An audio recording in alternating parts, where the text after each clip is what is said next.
You are comfortably zoned with the Zigzag Man in Alameda, California, pushing on the doors of life marked pull and fighting the Unholy Trinity as we go.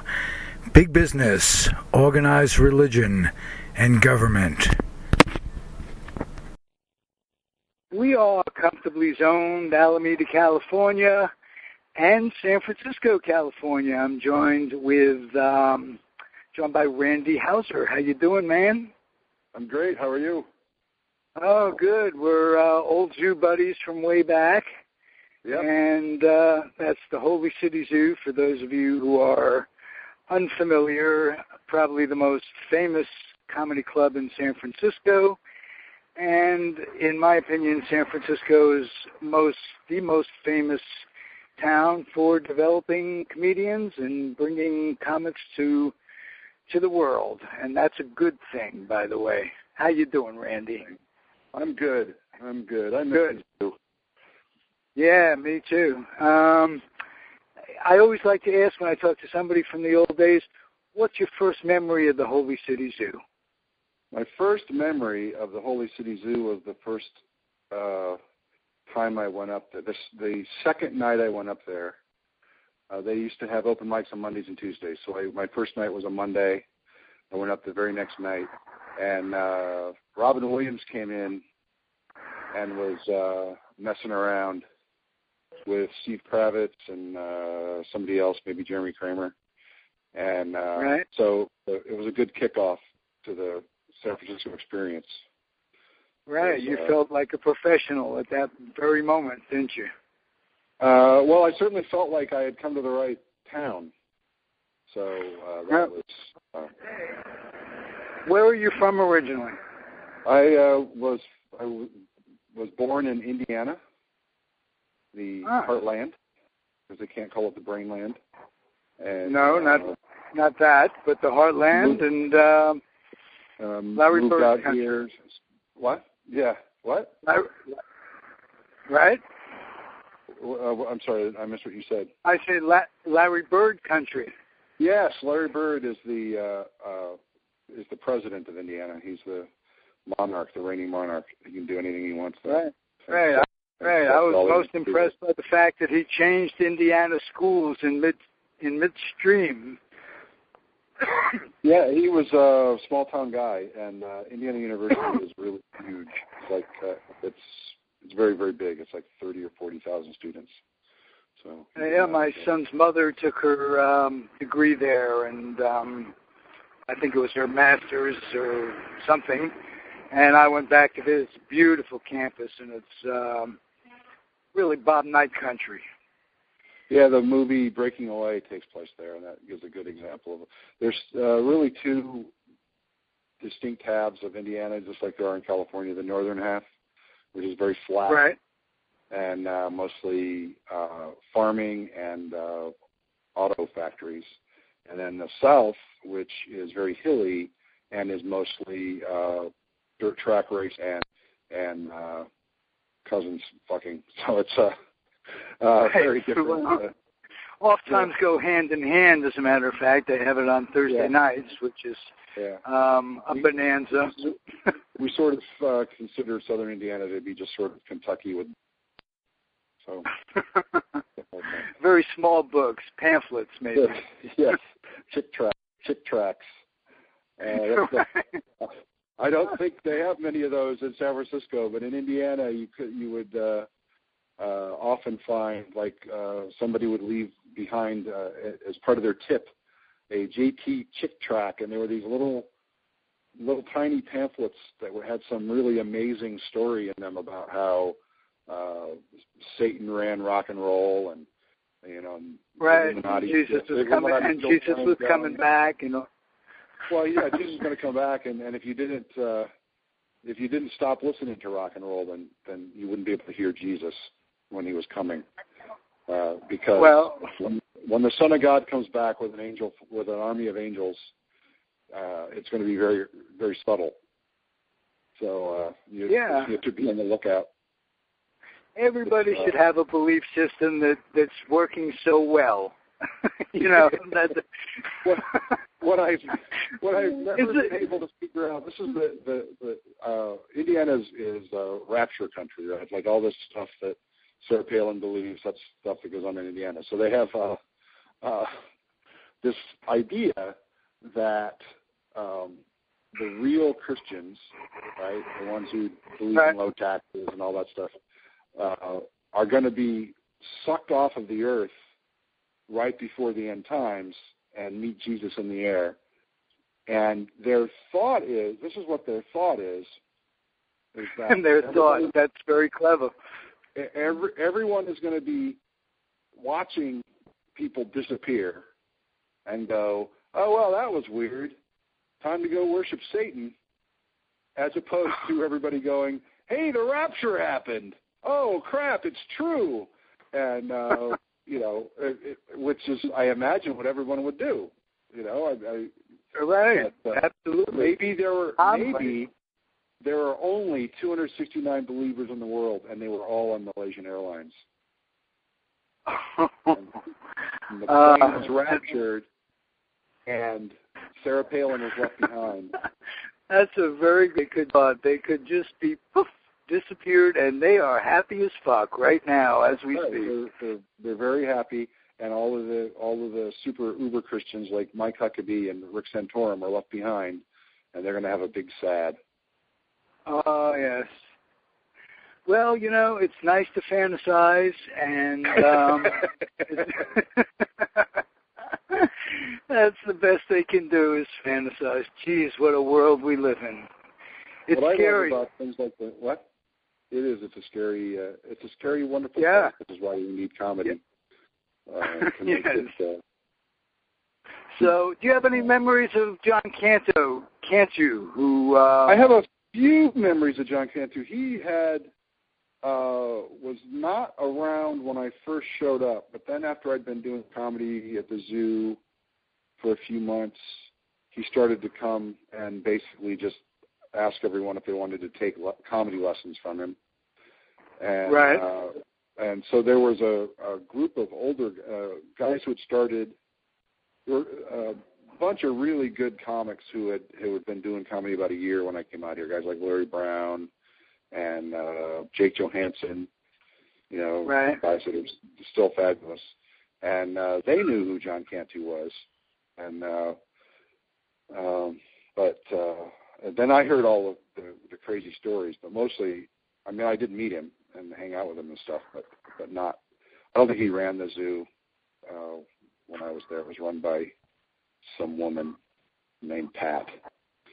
And then it was run by a former air traffic controller, and then it was run by two women from Chicago, and then it was run by there was some candle maker that ran it for a while.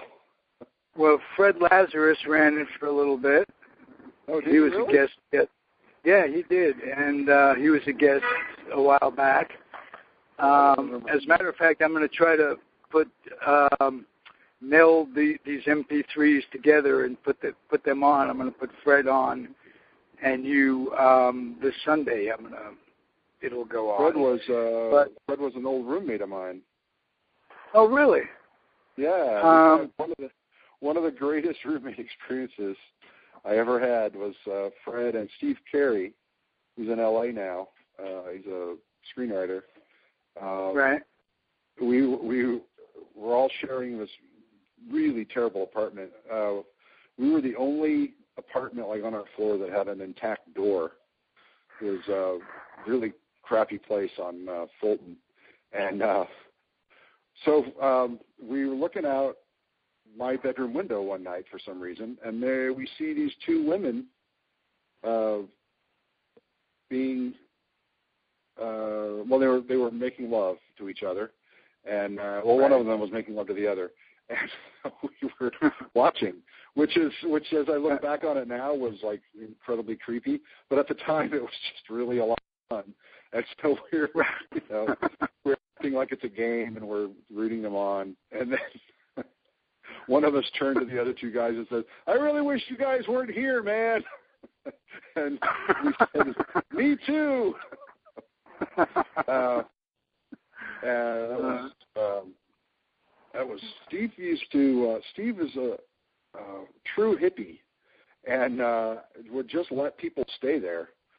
And so he actually had. It was like a pad, like a crash pad. It was like a, and I paid like $25 a week, I think, to sleep in the hall, and right. And I might have been the only person in the building paying actual rent, because the landlord was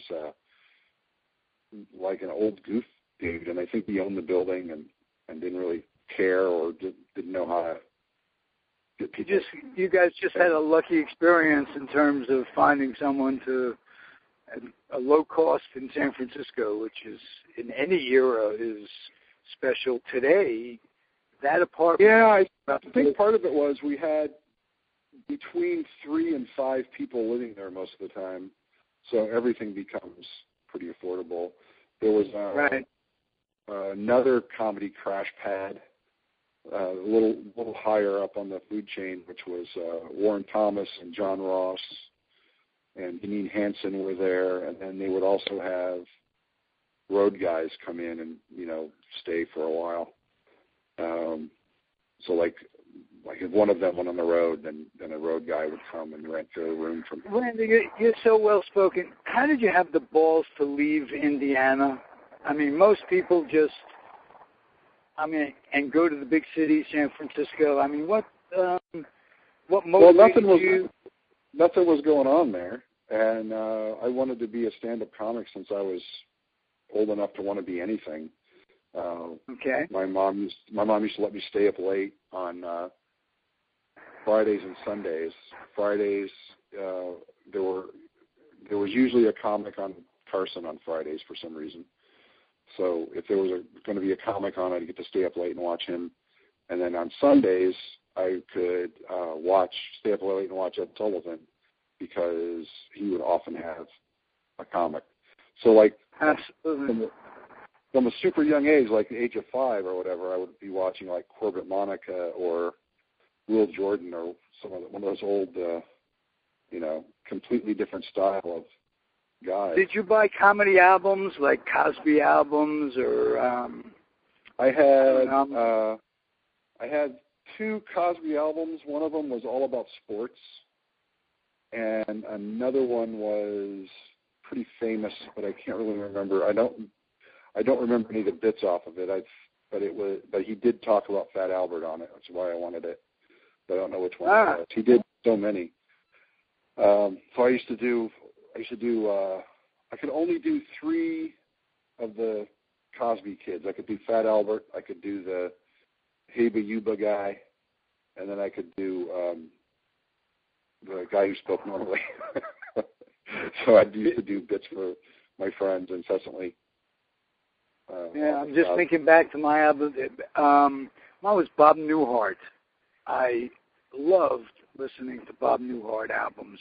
He was dry as a mother and just a very insightful guy, human being doing comedy as opposed, just was an accountant or something, and he just had a way, and he had perfect timing.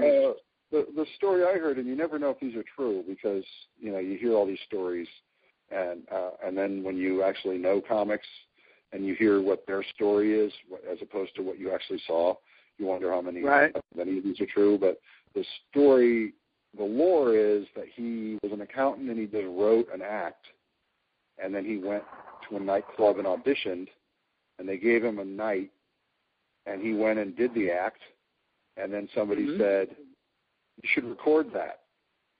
So he recorded it, and then it became like one of the top-selling albums in the country. The Button-Down Mind Strikes Back, or The Button-Down Mind of Bob Newhart. Yeah, yeah. Before he ever went out and entertained, he recorded the album, in other words. Yeah, yeah. Kind of like you two. But it wasn't like it wasn't like Red Fox, right, who had tons of albums and toured incessantly. He just sort of had this whole act. And I had never seen Bob Newhart even do stand-up. He was already had a TV show by the time I was a kid. And and then he was also in one of my favorite movies, which is blanking on the name of it, but it's a war movie, and he is a corporal. Oh, is he with Rickles? Is he with Rickles in that? Or I don't know but Bobby Darin's in it, and Steve McQueen is. It's a really great macho cast. It's got Fess Parker, James Coburn. It's got every great total man of the '60s, right? And then Bob Newhart, and you could almost see this happening today, where he was like, they had a bunker and they found a German microphone in there, so they go, "You stay here and pretend you're on the phone." So it was just him doing phone bits, right? Just like in the movie. What is happening. Right, exactly. It was fabulous. Yeah. Well, I still think of the bus driver. His bus driver bit was priceless. The bus driver training bit where he trained people to, this is how we do it. We stop short, and there's Mrs. Johnson rolling towards the front, or whatever the hell it was. A funny man. Hey, I always loved. Go ahead. What do you miss about Indiana? Not actually nothing. Okay. I didn't have a very good time there. I was very different from everyone that was there. I didn't get along particularly well with my family, and I've also changed a tremendous amount since I've moved out here. I occasionally, I used to miss the seasons. Autumn. Sure. Yeah, I'm from New York. I understand. Yeah, but that's like 3 weeks of pretty leaves, and then everything just turns to shit. So it's not, I don't miss winter at all, and I certainly don't miss those squelching summers. Yes, the humidity and yeah. Yeah. You would sweat in the shower. It'd be so humid you'd sweat in the shower. You'd just be like, why am I even taking this shower? I'm already sweating. It was that's Florida too, exactly. I used to visit my mother when she was alive in Florida, and go down, you take a shower, you come out, if not sweating in the shower, for crying out loud. Yeah. So, we used to drive down to Florida for vacations, and then we also went down in high school. We went down for a couple of spring breaks, which is not nearly as fun in high school as it is in college. Right. We were chaperones, and nobody could drink, and it was just everybody just staring at each other. Right. And we're hot in the shower. That's yes. So, and I'll ask you conversely, what do you like best about it? Comedy notwithstanding, what do you like best about San Francisco, the Bay Area? I don't know if you've lived in LA at all, if you have anything to compare it to. The thing that San Francisco, the first thing that I noticed, and the thing I still continue to like, is the diversity, the complete. Where I grew up, you were weird if you had curly hair. I mean, seriously, people just looked extremely similar. We had a black part of town, and that was where everybody who was black lived, and then there'd be an occasional Mexican fella, and everybody else was just complete Northern European person. And here, you're just, it doesn't take long before you're living here going, oh, that person's from Northern China, and that, really, and that leads to great food, and that's my favorite thing is just the diversity of people. You just walk down the street and you're constantly. Actually, when I moved here, this was so funny. When I moved here on a bus, I bought a bus ticket. I moved on a Greyhound bus, and I'm coming out here and I'm thinking, everybody talks about San Francisco being so crazy and having a big gay population, but it's probably just not that different than what I'm used to. And I had forgotten in the course of the trip that I was arriving in San Francisco on the Friday before Halloween. So I get off the bus. I haven't slept in about 3 days, and everybody's in drag. And I'm like, what the fuck? This town is insane. There's a guy there who looks like Dolly Parton. He's got a full beard. What is going on? And then a guy I knew from high school had already moved out here, and he goes, "No, man, it's Halloween. Everybody's dressed up for work." Oh, right. Well, what excuse did he make the next Friday? I'm just curious. I had some friends visiting out here like 8 months later, and I was telling them, San Francisco's, it's a bigger city than used to, but it's not nearly as crazy as everybody makes it seem. And right then, we were sitting on a bus, and right then a guy got on the bus in cut-off jeans and had possibly paint, possibly blood all over his face and chest. And he just came in and sat on the bus. You just looked at each other, I'm sure, like, well, maybe it is a little more strange. Yeah. You expect it. Right. So when I came out here, though, I was like completely focused on comedy and nothing else. So I did, and you used to be able to do comedy almost every night, when you were just starting out. So you could do, and then once you got in good at the zoo, you could drop in on the weekends. So, you could do the open mics on Monday, Tuesday, the showcase show on Wednesday.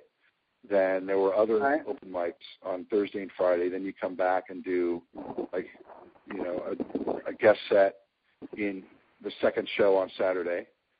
And then you start all over with, like, the punchline on Sunday. So you could do 7 nights of comedy very easily. Do you have one set? Do you have one set in your entertainment career that stands out? One good, bad, or indifferent? Well, there's one really bad one that haunts me every once in a while. I was in Tacoma, and there's some nights you're not feeling it. I just wasn't.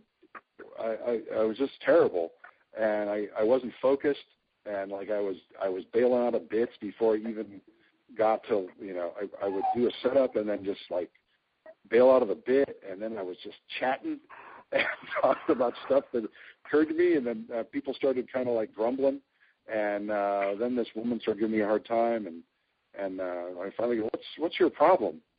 And she said, I don't think you're very funny. And I said, well, usually that bothers me, but since you live in Tacoma, I don't know if I can vouch for your taste. And that's when people started leaving. Well, at least they weren't throwing things, right? But people in the room left, and I did my best to finish. And then the owner, went up after me and gave everybody free tickets to another show. Oh, I'm really sorry, and here's free tickets to another show. I'm like, oh, Jesus Christ. Awful. Yeah, I've had a few. God knows. How about on a positive note? What was it? The upside of your memory for just a specific night, day, happening, just something that I would say about 2 years ago, I think, we did a birthday show for Bob Rubin at the Purple Onion. And went up and had a really nice set. And, Rubin had a nice set. And then we all went to Specs afterwards. And I was just sitting there going, this is exactly what I envisioned when I was on that Greyhound bus traveling on 80 across the country, that I would be at the Purple Onion, and then going. I didn't know about Specs, but I knew there'd be some watering hole right next to the Purple Onion, where right. Bruce or the Smothers Brothers or whoever. Oh, Woody Allen, I think, was out here. Phyllis Diller. I thought he went to Specs, but yeah, Phyllis Diller is actually from Burlingame. Ronnie Shell from Gomer Pyle. He was a comic from. Yes. He would bill himself as the slowest rising comedian around. And he was on Groucho Marx way back. He was on You Bet Your Life. Wow. Ronnie Shell. Very, very dry. Another very, very dry, funny fellow who just an institution. In California, in San Francisco, is and Burlingame. For those of you out there who don't know, is just south of San Francisco, basically San Francisco, for all practical purposes. But she started late. She started after her kids were grown, so she was in her 40s, and started doing radio, and then came up and did stand up, and then she rose pretty quickly. I think you can rise quicker when you're older, because. I'm working on.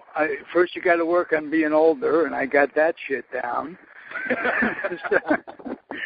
All right, I'm taking notes. I'm taking notes as we go, Randy. I got to keep up. And boy, do I got that shit down. I'll tell you, I'm an old guy, but not elderly. See, there's a big difference between being old and elderly.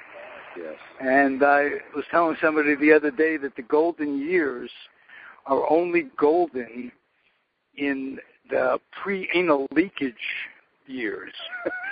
And then it gets a brownish. After that, they bronze out in a hell of a hurry, I'll tell you.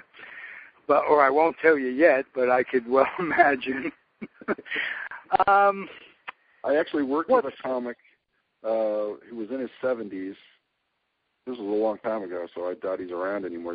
I think his name was Don Carter, and he wrote a book called "The Golden Years Are a Pile of Shit."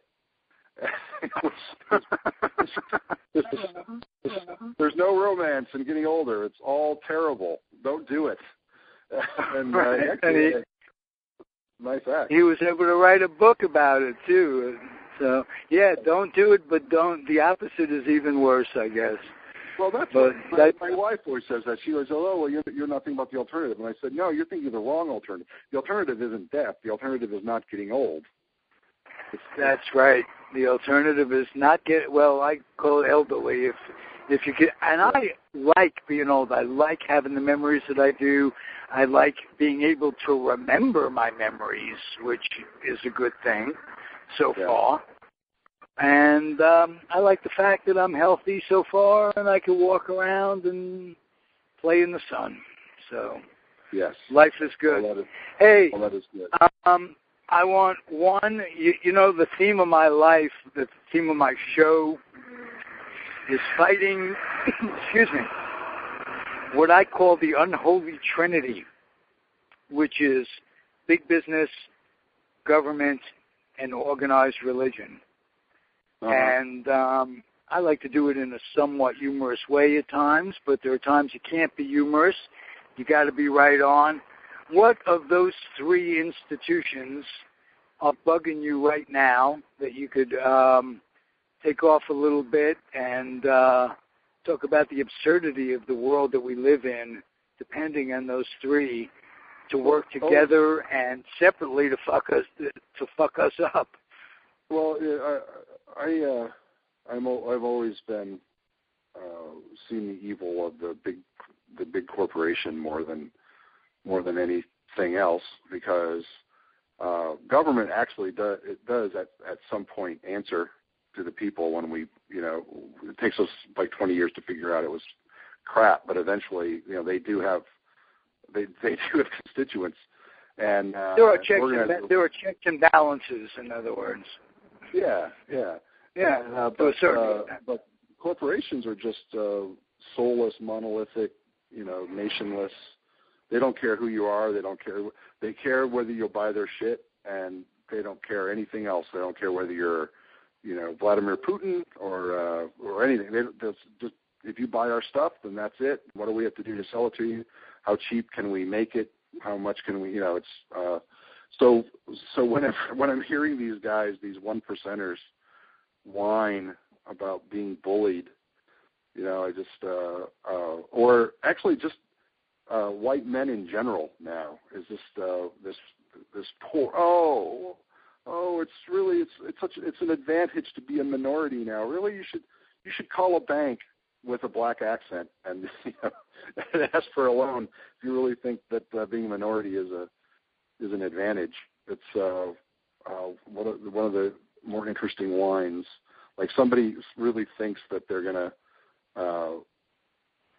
get hauled in for a crime and then go before like an all-black jury with a black prosecutor and a black judge, and the black press will talk about whether the guy was really guilty or not and show bad pictures of you and maybe lighten your skin to make you seem more. I don't know what people are worried about.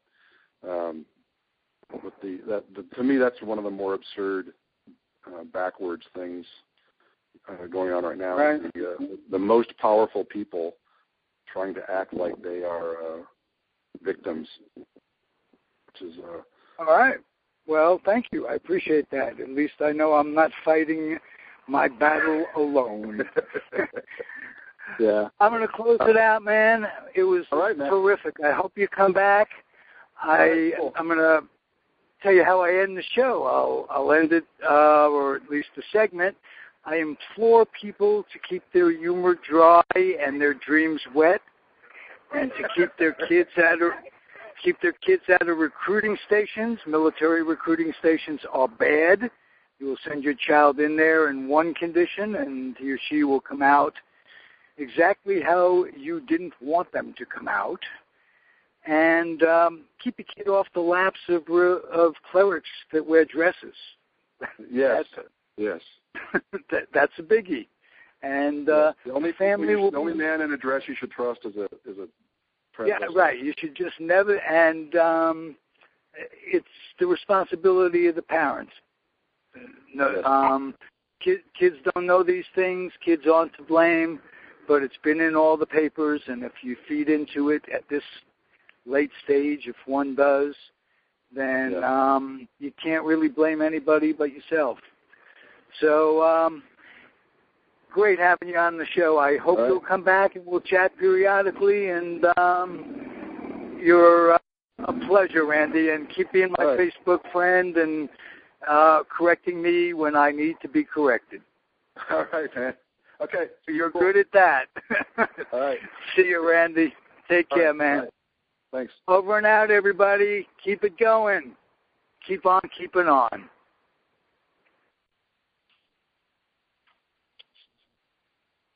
Are we off?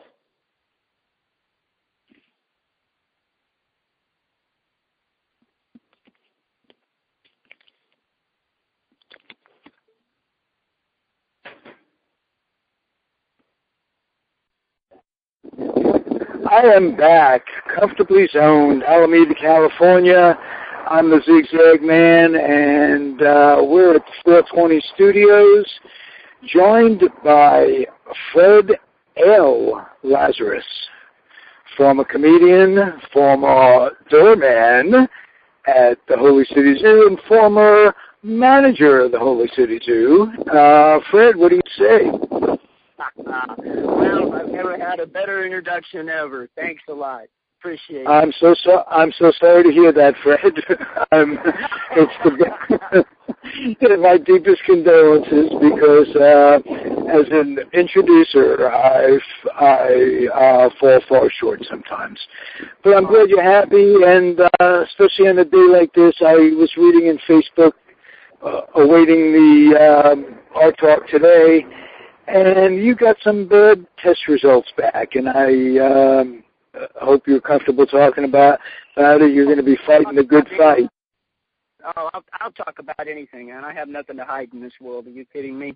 Box of fluffy ducks, as they say. That's how I'm feeling. All right. So fill us in a little bit. You've got the early stages of lymphoma, of all things. I just found out today and the very early stages, and I go in for some more tests and a consultation on Wednesday. And the good news is, if it was serious, they would have had all of this going on already. So the fact that they're making me wait more than 96 hours is a really good sign, and they just want to find out if it's spread. So, and it's also the most treatable cancer. So.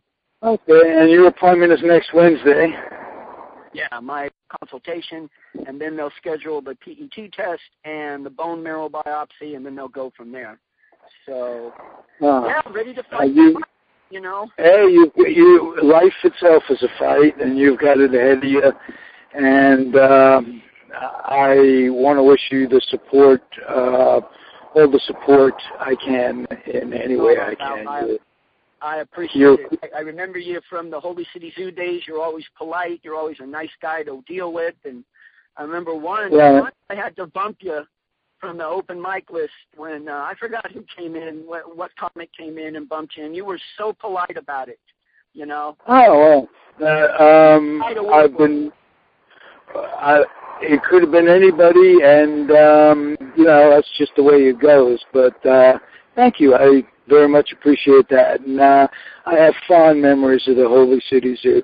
Oh, I talked to a bunch of comics about those days, and I'm going to ask you the question. Tell me about your first experience at the Holy City Zoo. First time you were ever there. That's a story. Well, the comics all used to get together on Mondays at Julius Kahn for softball. And my friend, Steve Carey, was a comic. And he goes, hey, why don't you come out and join us for softball? So I did, and Becky was there, Robin was there, Rob Schneider was there, a bunch of comics, Proops, Durst, and I took an instant liking to Becky. And we talked after the game, and I said, hey, Becky, Steve said to talk to you about a doorman job at the zoo. And she goes, you know what, Freddie? You're feisty enough. If you could do the door the way you play softball, you'll fit in just fine. Why don't you come see me tonight? So I did. And it was Lance Solo's last night as door person. And the difference between Lance and I is night and day. What is he, 6'8", 6'7", 300 pounds, built like a brick house. And me, the time I was 5'6", 135 pounds soaking wet. You know, you had to take a magnifying glass to find me. And we just hit it off great. You know, Lance and I got along great that night, and we're still friends to this day. And it was an experience. You know, I'd be taking money right and left and dealing with a long line of people. And my first night, I think there was 4 or 5 people there paying customers. Because I used to do the door at the DNA Lounge, the Sub Club, the Punchline, not the Punchline, it was called the Old Waldorf when I did the door back then. And Hutch and Rick Bates weren't even there when I first did the door at the Old Waldorf. And then it became the Punchline. But yeah, so Becky. Oh, really? Experience. Yeah. Oh, yeah. And I was. Hey, what's happened to Hutch? I haven't seen Hutch in a long time. God bless Hutch, man. He's in Portland with his wife and kids, and. Very cool. He's managing a Costco, if I'm not mistaken. If I'm wrong, but I think he's managing a Costco up there, and he's on Facebook for anybody that wants to contact him, John Hutchinson. And just a first-class guy all the way around. I mean, I know a lot of comics didn't like him because he was blunt. You know, if you suck, right? Sometimes, yeah.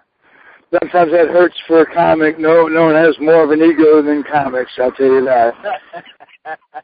Well, we hit it off great because we used to do the door at Comedy Day. Hutch and I, we were the door people at the original Comedy Days, and we were brutal. We were just so brutal together. We were like a tag team, not letting anybody in, and you know. But it was fun. And Hutch is a sweetheart. You know, I miss him. All right. I wish he was still here in the city. So, hey, let me skip around a little bit and talk about before we talk about baseball, which is both of our favorite loves, really, if truth be known, more so than comedy. God knows. But I want to talk about Benjamin Stewart, Stu, my little buddy. Give me your memories of the late Benjamin Stewart, who is, for those of you who don't know, was a dwarf, and he sat in a wheelchair, and he had a rare bone disease, and he was just. If you should. Yeah, I miss him a lot. He looked to be 26 or 27, and given everything that he had wrong with him, he had a full life. And boy, if anybody had a full life, it was Ben Stewart. Give me a Ben Stewart story, if you would. Well, I'll give you a couple, but the first one, my roommate Steve came home, and he said, well, you're going to be a doorman at the zoo, so I got to warn you about Stu. And I was like, warn me? I'm a people person. I love everybody. He goes, okay, well, just make sure when you see Stu, give him a soda. He only drinks Coca-Cola. Don't offer him a beer. Don't offer him anything. And I'm like, great, I'm set up here, you know. So that night I'm at the door, and he comes in his wheelchair, and he goes, who the fuck are you? You know, yeah, how he talked. You know, he had that squeaky little harsh voice. Hey, tell me if I don't have Stu down. He would talk just like this, right? And and he'd talk about women with real disabilities. He'd say, there's a woman who's very disabled. She's got banana tits. He always used to say, my dick hangs down to my knees, and man, he wasn't joking. But Stu's a good guy. The first time I saw him, we hit it off great, because I said, well, you know, Steve Carey said to give you a soda. And he goes, fuck Steve Carey. I drink what I want. And tonight it's soda, you know. So John, I forgot who was at the bar. It might have been Becky. For my first 2 minutes at the zoo, Becky was behind, but it was Becky. And I go, Becky, and she goes, Fred, just let Stu in, quit talking to him, you know. And so Stu comes in. But anyway, the next story, Stu used to carry a permanent marker with him. And if any car would park in the handicap zone, because his wheelchair was motorized now, and you got to picture this, he'd drive around and around and around the car and draw lines on it all over the place. And he's like, fuck you, you're in a handicap zone. Well, the story I heard, I was at the door when this happened. He was doing that to somebody who parked in the handicap zone without a handicap placard or license plate. And the guy came out of the store and started yelling at him. Well, it was down the street from the zoo, and word came back, hey, there's somebody yelling at Stu, and Lance was at the zoo. Well, 300-pound Lance comes out and just yells at the guy yelling at Stu. And Lance, God bless him, is one of the sweetest, gentlest guys you've ever want to meet. But that absolutely 1-2 minute frame of time, he blasted the guy verbally, and the guy, from what Lance told the story, just left his car and left. And Stu started drawing circles on the car with the permanent marker. I saw the car with my own eyes. I saw the car done with my own eyes. So, and then the other story about Stu, if any woman would ever bend down and hug him, I think you know where his hands would go. Right. I used to take him to gigs in Santa Cruz, and I'd open for him, and I'd schlep him around, and he was just a grateful guy for what you helped him with, and he was super with giving information to young comics. I was older, but guys coming up. He told me, he said, never apologize if your joke bombs or anything. Never, just keep going forward and never apologize. And that helped me quite a bit. And, them's were the days, Fred. Hey, I got to ask you, what does the L stand for in your little name? Oh, can you repeat that? You kind of broke up a minute here. What does your middle name stand for? Or what is Lewis. Lewis. Pardon me? Lewis. Oh, okay. Gotcha. Yeah, my stage name at the zoo and what little bit of acting gigs I do now and then, I'm Freddie Lewis. But Lewis. And cool. A news story. For Halloween, Marty Maceda, Don Perazzo, and I think it was Lance. Lance was a horse pulling Benjamin Stewart's wheelchair, and they made it into a wagon, like a wagon train, a covered wagon. Like a chariot, yeah. Yes, Gotcha. There's a photo of that at the zoo of them on the stage, and Lance is in diapers. Oh, what a picture that was. I have to tell you, Ralph, that every time, I think life's bummed me out or I'm given a raw deal, I think of Stewart, and how happy he was all the time, and it just... Absolutely. He wasn't happy all the time. Let's get that straight. No one really is, but he handled the zoo. He handled what life gave him as another challenge, and just like you're doing, and we got that comic spirit.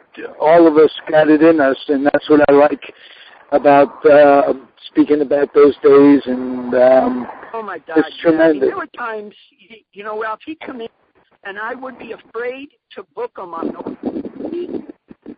He only put 1 year into myself managing the zoo, so I didn't get to book him that much. But he sometimes it would be F this, F that, F this, CUNT, this and that, and I loved it. Right. Urged it, but he wouldn't do that all the time. I thought he was so funny on stage when he was mad. Yeah. I remember his bit. He'd get on the bus, and he had this little artificial gun that was a replica, obviously. Uh-huh. And he said, well, I got on the bus, and the guy asked me for a transfer. And he pulls the gun out of the back of his little wheelchair, the little compartment, and he goes, here's my transfer, motherfucker. He says to the guy. Do you have any other questions you can ask me? Let's talk a little ball, Fred. Back in those days, let's get to those days, because those were the 80s. And one of my favorite Giant team was the 1987 Western Division champion Giant team with Mike Krukow. And you have any memories of the Giants take the West? Well, was that the team that had Billy Swift on it also?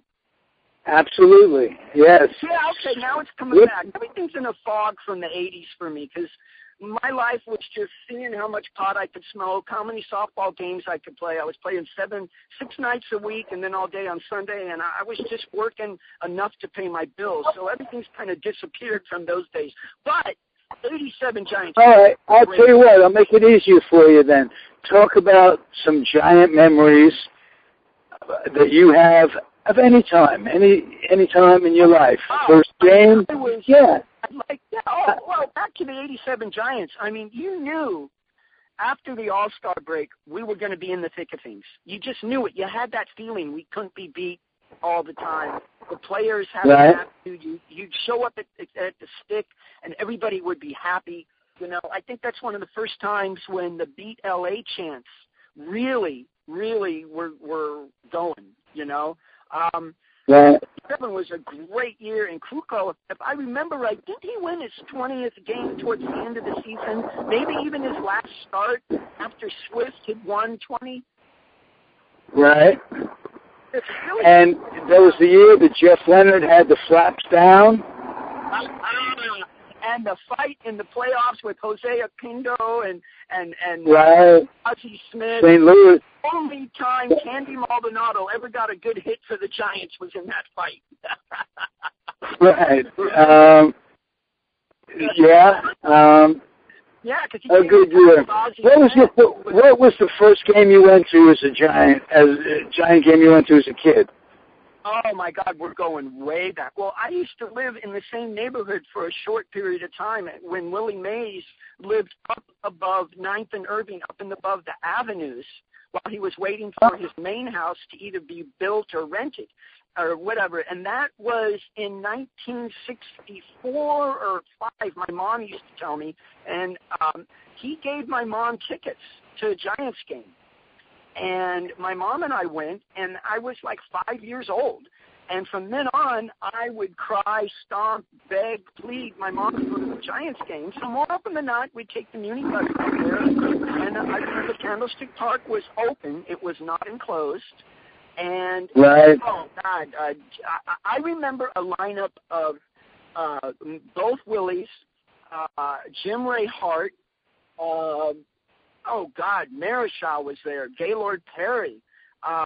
My first memories is when you walked into the stadium, walked up the stairs, gave your ticket, and opened the door. Remember, you had to open doors to look down on the field, and it was amazing. As a little kid, baseball became my life from then on. The smell of the grass, the sound of batting practice, of the hitting the mitts, and back then players were so much more accessible. You know, my mom went down to the railing, and I'm trying to remember the baseball player who Kenny Harrell? Somebody gave me a ball, just handed me a ball, and I remember my mom telling me the story. I threw it back at him. I'm like 5 or 6 years old, and from then on, Ralph, I could not get enough baseball. You know, we have similar stories because mine at age 5, my grandfather taking me to the Polo Grounds to see the Giants when I was 5 in 1951, and it was before Willie came up, and then after he came up in May, my grandfather took me back, and we got to see the whole lineup reconfigured. Bobby Thompson had been the center fielder. He went to play third base. It was just to third base. Well, they moved Bobby Thompson to third. Yeah, he played third base for a while. He wasn't a great third baseman, but they had to put him someplace. They had Monty Irvin in left. They had actually Monty Irvin started the season as the first baseman, and Whitey Lockman was out in left, and then they switched, and Lockman became the first baseman. Eddie Stanky was the second baseman. Alvin Dark was the shortstop. He went on to manage. He went on to manage Willie, didn't he?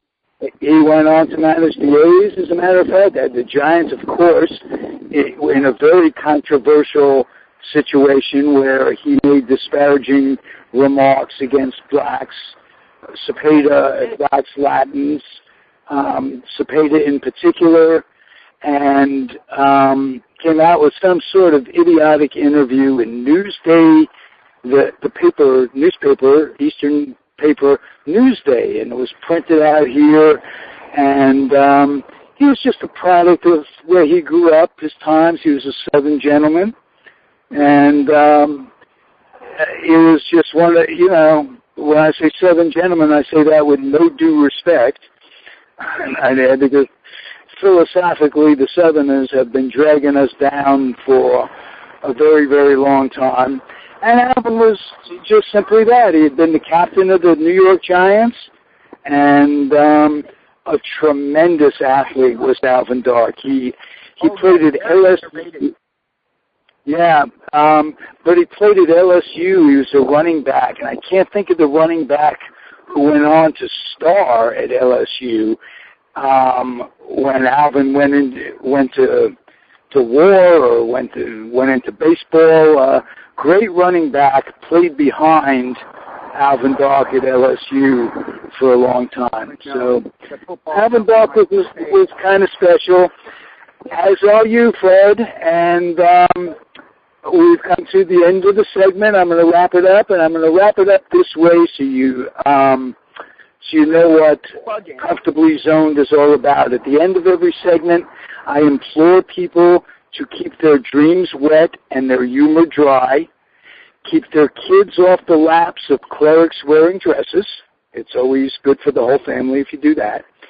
And almost more importantly, if you could imagine this, keep your kids out of military recruiters' offices. You know what I'm saying? By my recruiter. Yeah, I'm thinking of mine too in Flushing, New York. What branch of the service were you in? I was in the U.S. Coast Guard for a year. I got caught smoking pot when I went in when I was 17. My mom had to sign my papers to get in. And I was based in Alameda here in the Bay Area.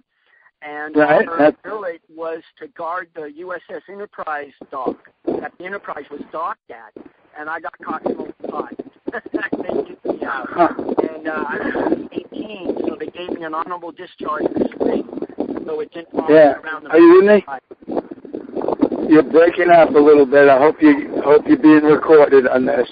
You're breaking up on my phone, Fred. Am I still breaking up now?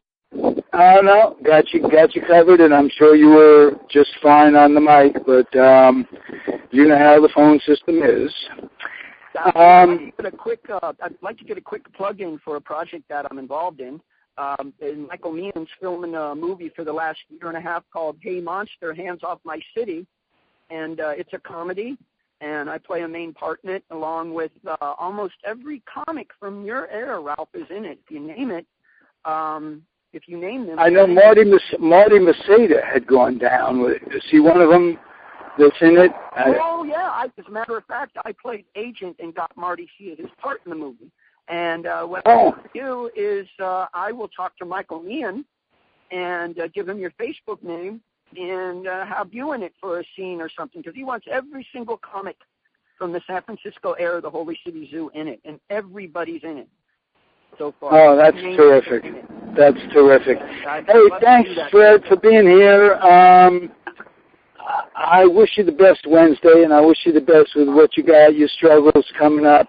No more deserving a guy for good health than are you, my friend. Man, God bless you.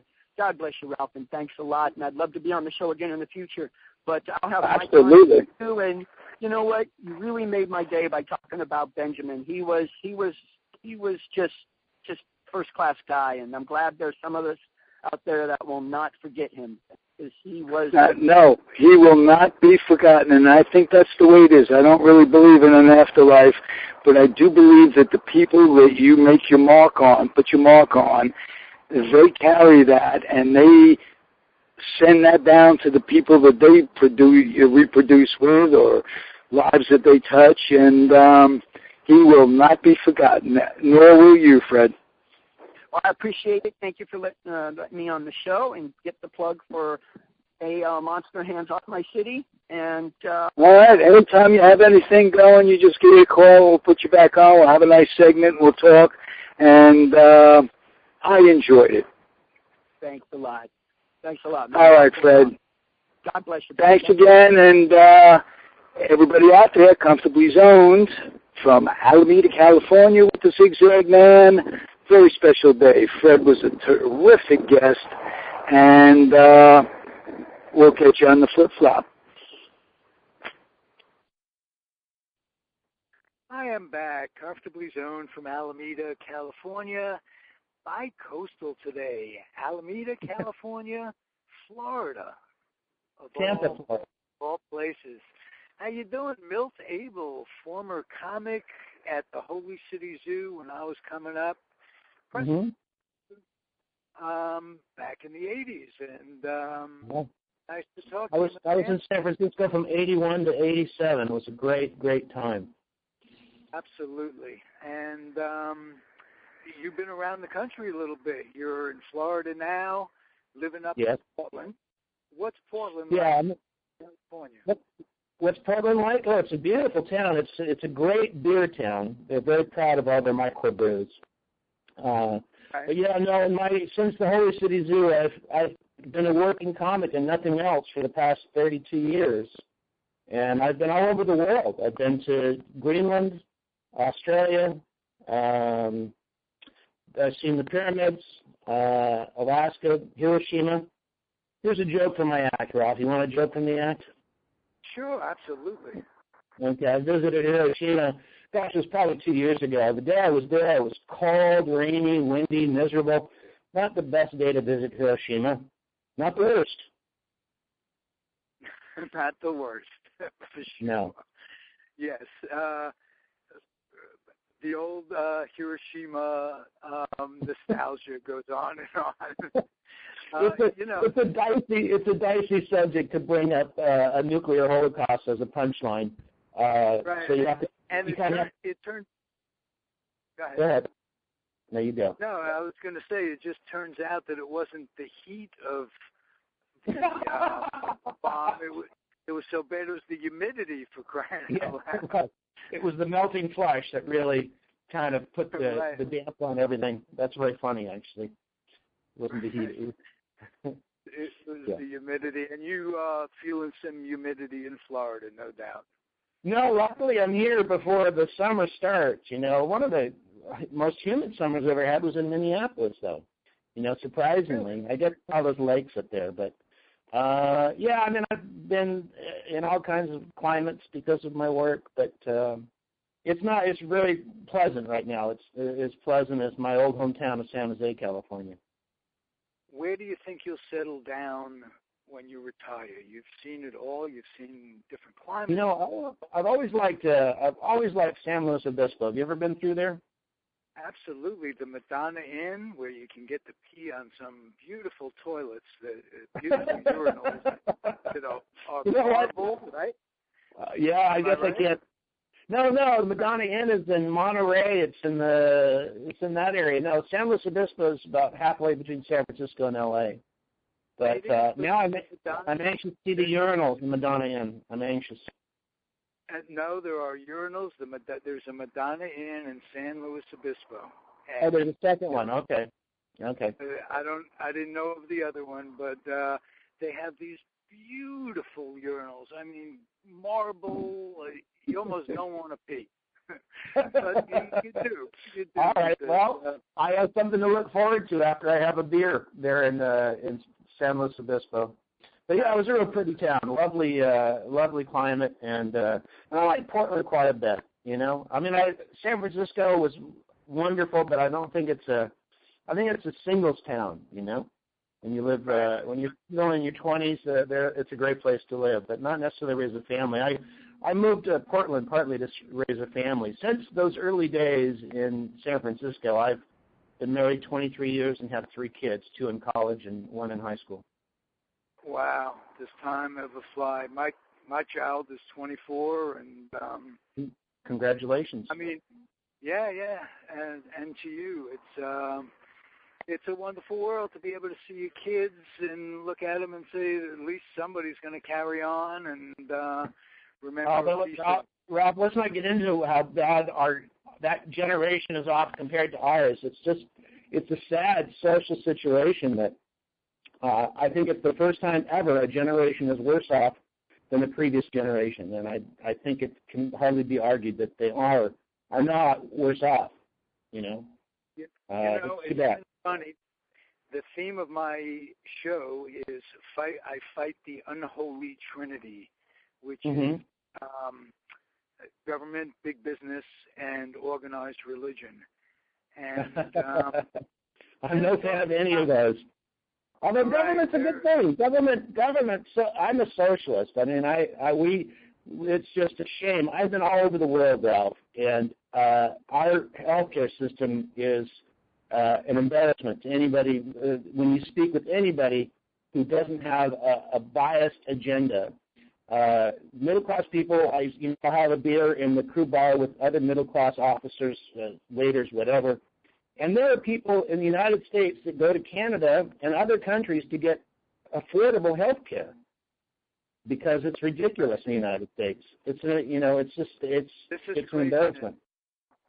It's craziness, and what's really scary is that we expected so much from Obama and the Obama administration, and he's falling right in line with the way things were. Naturally better than when Bush was in, but it's scary. Yeah. And there's too much of an infrastructure that he has to answer to. I mean, popular vote is, it's important, but it's not something. It's so how can I say, it's bunting, dressing on, I think, the real machinations of who gets in and who gets out. They have to answer to corporate dollars, you know. Absolutely. Hey, listen, I want some Holy City Zoo memories from you, if Sure. you would. Do you remember John Cantu? Of course I do. He was a character. He was a character, and he was always out front barking, street barking. Come on, comedy. I'm sure you heard him. Yeah. But he was interesting too. He was a real hound dog with the girls, and he wasn't the best looking guy, but he certainly knew the tools. And I remember one time he pulled me aside and he asked girls walking by for a light, and he, after he got a light, he talked a little bit more and it didn't work out. But he turned to me and he goes, if you can get a girl to do one thing for you, you've got tremendous movement already. So it was interesting to hear that, I don't know what to say, a hunting, logistic approach to dating and finding a date that night anyway. Right. But yeah, it was a great place. I mean, that's what we all did, in the early 80s. That was what the beauty of that club was, that we'd all go and do our gigs in Pleasanton or Oakland or Santa Rosa, and then, the show would be over by 11, and you could be back at the zoo by midnight. And then from midnight until 2, it was, the very comedy place to be. I mean, that's where comics played for comics. And when I would go on the road, I would work some places, and they would go, oh, you're one of those San Francisco comics. And they weren't happy with that because we were so into impressing each other and doing cutting-edge stuff and not just doing fart jokes and getting audience response. We wanted to do art, Right, absolutely. How about your first time up at the zoo? Do you remember that? First? No, I don't. Well, I'll tell you a funny story about my first time I was booked. Back when they used to do contracts, they stopped doing that. But I had a contract from Becky or Jason Cristobal. Were you around when Jason Cristobal was there?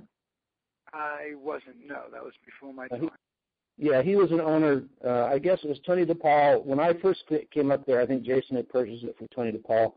And then it went to Cantu or somebody else. But anyway, this contract said I was getting 10% of the door. It was the first, and it was probably October 81. And Robin Williams and Eric Idle were drinking across the street at Churchill's. Remember that? It was on the corner. On the corner.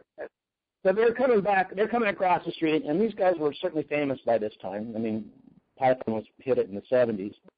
And Robin had already done more than many. But anyway, they're walking over, and I thought, well, I'll be proud of this. I'll share it to these two guys. So Eric Idle, Robin Williams comes up, and I show my contract. I hold it out to him. I say, my first contract, I'm getting a piece of the door. I was getting 10%. And Eric Idle said, what, the hinge? And he made Robin laugh, and they walked inside and watched for a little while, but they didn't stay very long. Yeah, well, I one time got to open for Robin Williams, and it was at a time when he was putting down his cocaine. And he was sitting there drinking coffee, and coffee after coffee after coffee, waiting to go on. And he goes, you can drink 42 cups of coffee, and it's the equivalent of one line of cocaine. He said, But, yeah, he enjoyed substances of various kinds, that's for sure. He was a dynamo. As we all, or most of us at that time, it was the day, as they say. So, hey, this has been tremendous. Let's do it again. Sure, invite me anytime. Yeah, that's terrific. One more little thing I'm going to ask you about growing up in San Jose.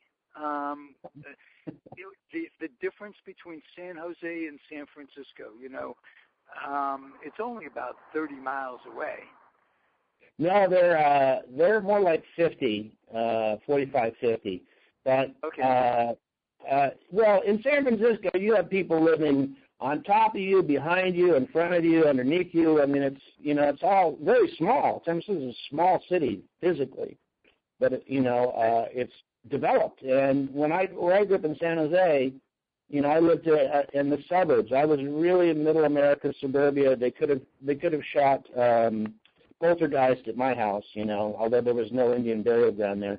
But it's just that typical suburbia thing. And I remember when I first moved to San Francisco, I was just kind of surprised that there were people all around me living in their own little domiciles. And I always thought that a joke that never worked that well, but you almost felt like when you were knocking, you wanted to knock on the door to go outside and say, "Are you guys done out there?"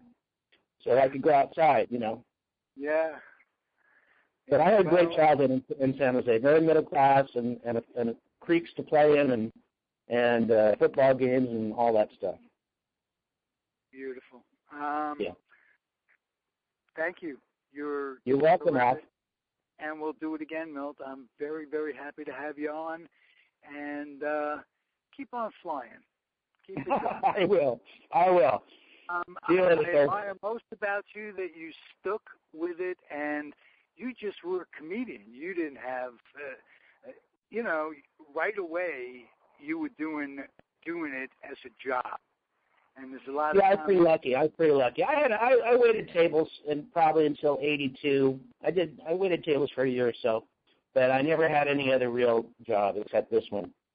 And it's a lot like the slums. You either get out by sports or crime. Right. All right, Milt. I'm gonna close it and just give you an idea of how I close my show. I implore people to keep their humor dry and their dreams wet. I ask them to keep their kids out of recruiting stations. Military recruiting stations are bad. You will send your child in, and your child will come back in a manner that you don't like. It's different. It will change. And keep your kids off the laps of clerics wearing dresses.